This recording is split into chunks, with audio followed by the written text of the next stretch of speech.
O que são os fundos de índices?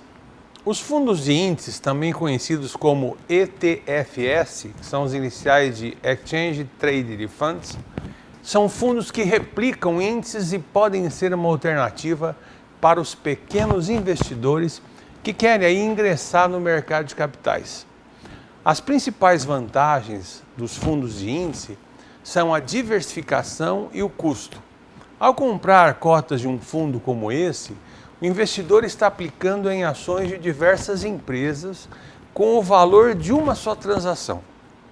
Atualmente, no Brasil, na Bolsa Brasileira, nós temos 17 produtos listados que replicam estes índices.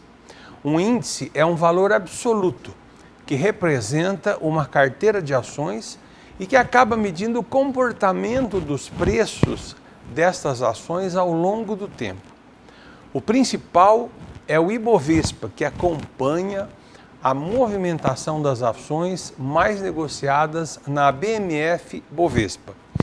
E o fundo, ele replica esse índice chamado Ibovespa. Então, o fundo que replica esse índice, tá, a aposta que você faz, se vai subir ou não esse índice, tá, é dado por uma nomenclatura chamada BOVA11. Ou seja, BOVA11 é o fundo que replica o índice Bovespa.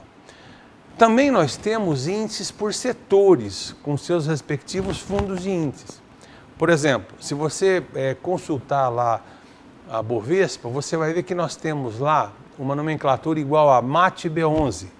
Isso significa que este fundo replica os índices das oscilações das ações das empresas de materiais básicos. Aí entra mineração, aço, etc. e tal. O MOB11, por exemplo, é baseado já no setor imobiliário.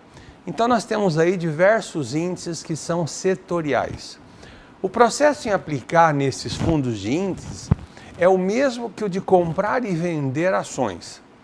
O primeiro passo que você precisa fazer é abrir uma conta em uma corretora de valores mobiliários ou um banco para que você tenha acesso ao que a gente chama de home broker, que é o sistema que permite que você faça investimentos em ações através da internet. O valor mínimo para esse investimento é o equivalente a lotes de 10 cotas. Então, por exemplo, se você tiver uma cota que custa R$50, você terá que aplicar um valor mínimo de R$500. A abertura desta conta na corretora, ela não envolve custos, mas geralmente as instituições cobram um percentual de corretagem em qualquer operação, tanto para compra ou para venda realizada. Bem como também podem cobrar até uma taxa de administração que vai aí variar de acordo com a própria corretora. Uma outra opção é você, por exemplo, aplicar em fundos de índice atrelados à evolução dos bancos. Tá? Então nós temos aí índices que replicam a carteira de determinados índices, no caso, tá, vinculados a bancos. Geralmente essas opções têm um valor mínimo menor para você poder aplicar.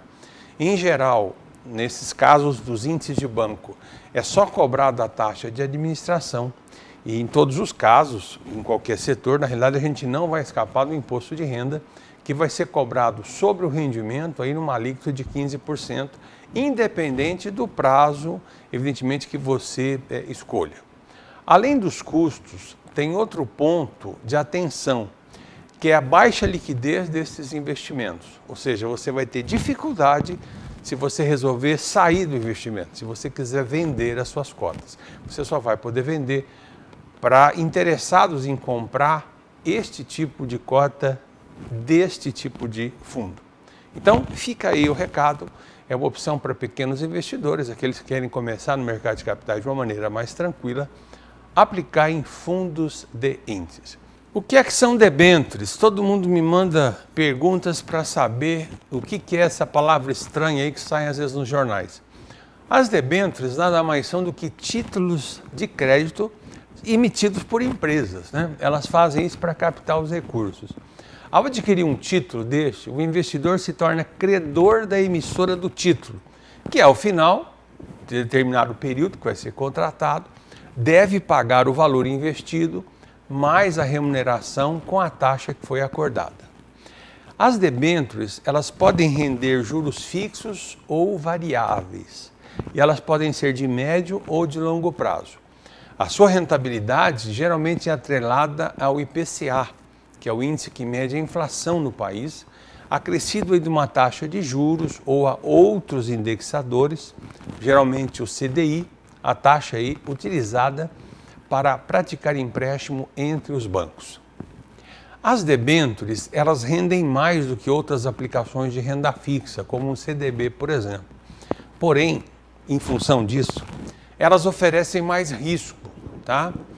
E o risco é da empresa que emitiu esse papel não te pagar, né? Então, a debênture é mais arriscada, ela não é garantida pelo Fundo Garantidor de Créditos, o FGC, e em caso de calote, o investidor pode ficar sem o valor que ele aplicou.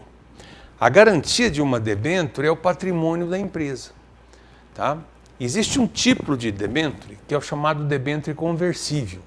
Você pode converter essa aplicação em momento futuro em ações da própria empresa que te vendeu esse papel.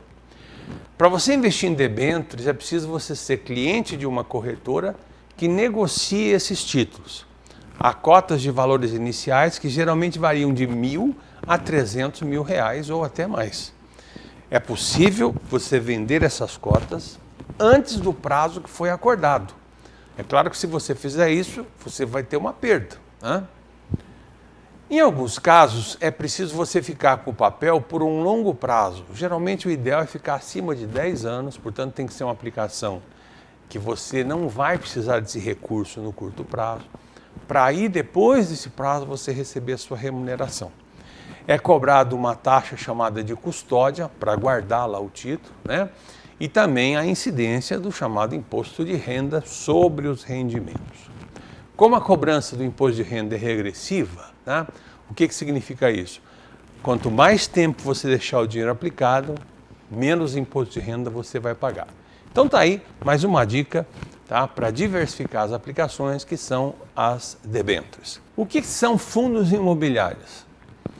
Os fundos de investimentos imobiliários é como se fosse um condomínio fechado, tá? No qual o investidor aplica recursos em cotas de um patrimônio que pode incluir aí diferentes tipos de imóveis, comerciais, imóveis residenciais, urbanos, rurais, que geralmente são construídos ou estão em construção para alienação, para locação, para arrendamento. Nesta modalidade de investimento, quem tem interesse em aplicar no mercado imobiliário pode fazer, então, a partir dessa ferramenta, investimentos com valores menores do que o necessário para comprar um imóvel, né? O ganho dessa aplicação se dá pela valorização dessas cotas, desses fundos que detêm estes imóveis, e essas cotas elas são negociadas em bolsa, tá? Então, se há valorização dessas cotas, você tem ganhos de capital. Também você tem outro ganho, que é o rendimento distribuído aos cotistas, tá? Que provém das receitas que essas empresas conseguem administrando esses imóveis, né? Então, por exemplo, o lucro obtido com aluguel vai ser um rendimento que vai ser repassado para os cotistas, né? Isso faz parte, tá, daquele ganho que você vai ter. Uma vantagem da aplicação nesse tipo de investimento é a isenção parcial do imposto de renda. A remuneração ela é isenta de imposto de renda quando esse fundo tem pelo menos 50 cotistas e 10% das suas cotas pertence a pessoas físicas. A tributação ocorre em caso de venda dessas cotas, com uma alíquota em torno aí de 20% sobre o valor que vai ser obtido na operação. Também ocorre este imposto quando você tem rendimentos e ganhos de capital que foram auferidos pelo fundo, tá? E que foram, portanto, distribuídos a qualquer beneficiário, que nesse caso aí serão tributados em 20% na fonte. A rentabilidade desses fundos dependerá da gestão da carteira realizada pela operadora do fundo. Por isso você tem que ter um cuidado, tá? Que é analisar quais os negócios imobiliários que são feitos por este fundo. Dados como o tipo dos imóveis que compõem o patrimônio e a demanda da região onde eles estão localizados fazem toda a diferença na rentabilidade do fundo. Por isso, o investidor deste fundo ele precisa estar atento e informado sobre o mercado imobiliário. Uma ferramenta é o Índice de Fundos de Investimentos Imobiliários, lá da BMF-Bovespa. Você tem lá uma lista de todos os fundos que mede o desempenho de todas as suas carteiras. Os especialistas indicam, como em outros ativos de renda variável, que o investidor aplique a longo prazo, pelo menos aí 3 anos, para que ocorra a valorização do mercado e o investimento então compense. Além disso, quem quiser se desfazer de uma aplicação como essa, precisa vendê-la a outro investidor. A cota que você comprou, ela não é recomprada pelo fundo. Isso pode reduzir a rapidez do resgate dos recursos e aí automaticamente você não vai ter esse recurso aí rapidamente nas suas mãos se você precisar. Portanto, tem que ser um recurso pensando no investimento a longo prazo. Para você investir em fundo imobiliário, você precisa ser cliente de uma corretora que ofereça esse tipo de produto. O investimento aí inicial depende do fundo e do respectivo valor da cota. Pela taxa de administração, as taxas de corretagem, as taxas de custódia da corretora, geralmente são pagas à Bolsa de Valores, por esse serviço todo que é prestado. E se você administrar bem e não ter pressa, pode ser uma boa opção para quem gosta de investimentos mais seguros, lastreados em imóveis. Então, está aí uma terceira dica de investimento dado aqui no programa de hoje. Escreva para a gente pelo tv@unipar.br para críticas, dúvidas, sugestões. Eu volto na próxima edição. Até mais.